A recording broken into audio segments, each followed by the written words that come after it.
Yo soy Benita, soy originaria del pueblo maya Cachiquel, de San Juan Comalapa, en Guatemala, y estoy aquí como ahora parte del equipo de Memoria Indígena.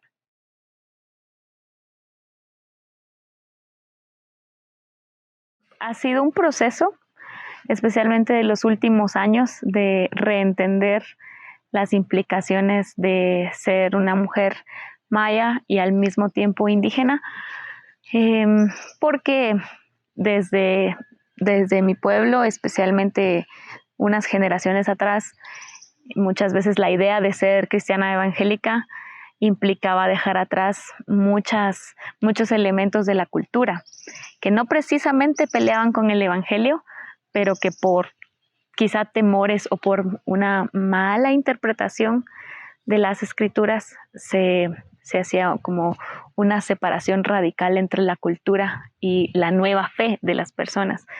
Entonces, yo he tenido que ir trabajando en redescubrir mi identidad.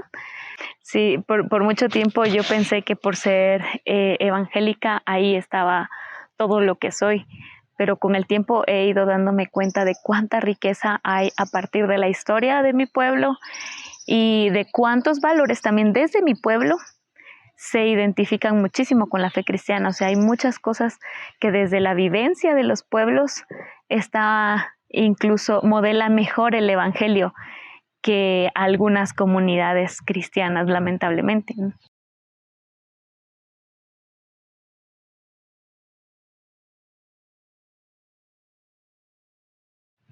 Bueno, yo creo que Dios es el creador de la vida, del universo, y eso definitivamente incluye la diversidad de los pueblos en el mundo.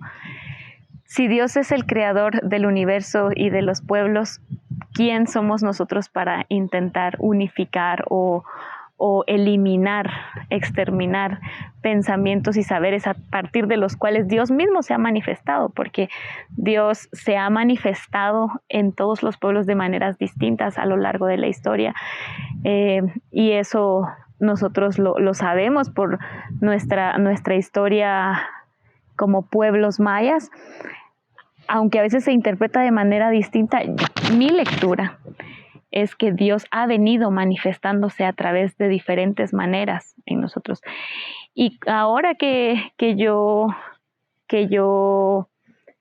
profeso una fe evangélica, una fe cristiana, entiendo completamente que Jesús no vino a un solo pueblo, sino a todos los pueblos, sin que eso precisamente significara exterminar la cultura, sino obrar a partir de ella, ¿no? Y en la misma Biblia lo encontramos, pero también en las resistencias que permanecen de nuestros pueblos, porque eso significa que hay un deseo natural de ser quien somos, porque somos también parte de la historia que nos ha traído hasta aquí. Yo soy producto de historias de otras personas.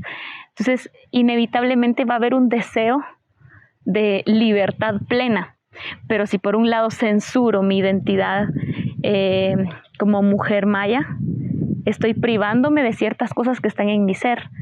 Y si por otro lado privo mi fe cristiana porque también hay corrientes que dicen que no puede ser cristiana, indígena, al menos en mi pueblo hay una separación muy fuerte. Pero si yo censuro mi fe cristiana, pierdo mi libertad también.